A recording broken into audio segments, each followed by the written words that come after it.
Budget पर सबसे बड़ी कवरेज लगातार एबीपी न्यूज पर जारी है और ये बड़ा बाजार हमने सजाकर रखा हुआ है। वो इसलिए क्योंकि वित्त मंत्री के बजट के बाद यहां पर जो तबका मौजूद है उसके ऊपर पड़ा है सबसे ज्यादा असर। और जिस बात का जिक्र प्रधानमंत्री नरेंद्र मोदी ने बजट पेश होने के बाद देश को संबोधित करते हुए कहा, वो बात कही दाल से डेटा तक की। जी हां, दाल से डेटा तक की बात प्रधानमंत्री मोदी की ओर से कही गई है। किस तरह से आम जनता को यह बताने और जताने की कोशिश की है पीएम ने कि हर बात पर है उसका ख्याल। एक बार सुनते हैं प्रधानमंत्री को, उसके बाद अपने इस बाजार में मौजूद खास मेहमानों से चर्चा को हम आगे बढ़ाएंगे। सुनिए।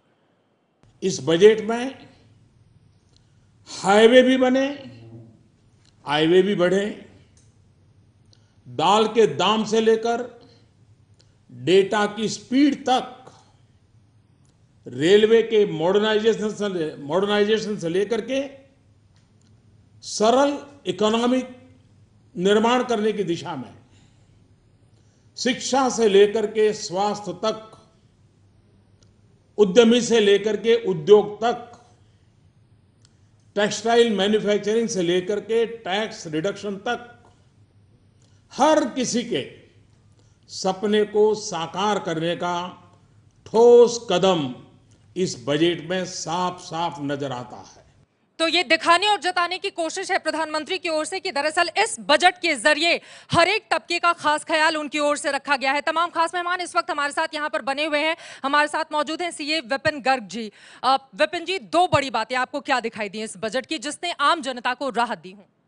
देखिए, दो बातें। एक तो पर्सनल टैक्सेशन में जितना भी रिलीफ आया है, जितनी उम्मीद थी नहीं आया, लेकिन जितना भी आया है 2.5 लाख से 5 लाख तक का टैक्स रेट 5% से कम करा है, एक बात।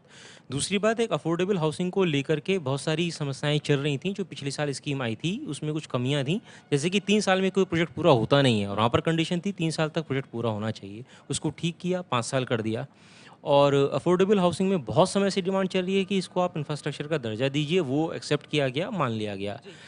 जो रिटेल लेवल पर था कि जो इंटरेस्ट की छूट मिलती है इनकम टैक्स में से, उसको नहीं बढ़ाया गया, लेकिन इंडस्ट्री को बेनिफिट मिला अफोर्डेबल हाउसिंग को लेकर के। और एक छोटे उद्यमियों को लेकर के, जिसको आप एमएसएमई कहते हैं, उनको भी राहत दी है। राहत मिली, उनका 25% का टैक्स रेट आया है। ये जो आपने सवाल पूछा, दो बड़ी बातें, एक रिटेलर के लिए, एक रिटेल बिजनेसमैन के लिए और हाउसिंग के लिए, ये मैंने आपसे शेयर किया। ये महत्वपूर्ण, और जाहिर तौर पर इसी को लेकर कुछ लोग मान रहे हैं कि सरकार ने अच्छा बजट पेश किया है। हालांकि कुछ ऐसे भी लोग हैं जिनका ये कहना है कि दरअसल आमदनी अठन्नी खर्चा रुपया और सरकार जो दिखाने की कोशिश करती है वो दरअसल होता नहीं है। और बजट की मैं चाहूंगी जो कड़वी बातें हैं वो आप हमें गिनाएं। देखिए, इस तरह की कड़वी बातें और मीठी बातें इसमें डिफाइन करना बड़ा मुश्किल हो जाता है। कुछ हिडन चीज़ें होती हैं, जैसे मान लीजिए सरकार कह रही है कि 48,000 करोड़ रुपया पहली बार मनरेगा के तहत रखा गया, तो आपकी मजबूरी है रखना। नोटबंदी के बाद 60% मांग बढ़ी है और ये एक्ट है, कानून है और जिस डिमांड ड्रिवन है।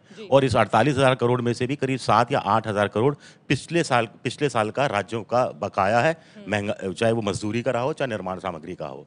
तो यहाँ एक तरह से हिडन चीज़ है।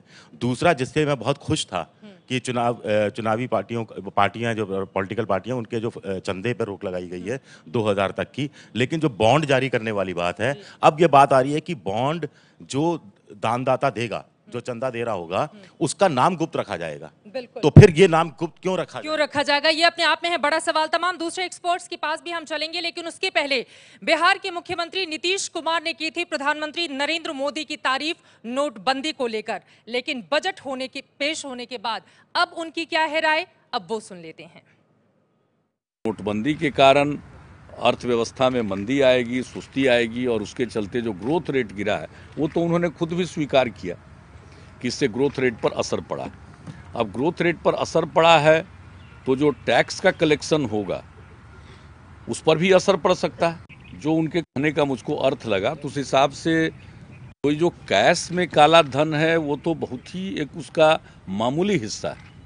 असल तो काला धन जो है और जो ब्लैक इकोनॉमी, जिसको एक पैरेलल इकोनॉमी की तरह कहा जाता है, वो तो अन्य क्षेत्रों में है।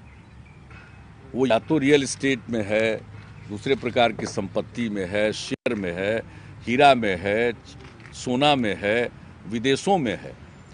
तो उस प्रकार के काले धन पर जो चुनाव के समय में कहा गया था और नोटबंदी के बाद ऐसा लगा कि नहीं, इस दिशा में कोई ठोस कदम उठाया जा रहा है, तो ऐसा कुछ लगा नहीं है कि आखिर कितना काला धन सामने आया।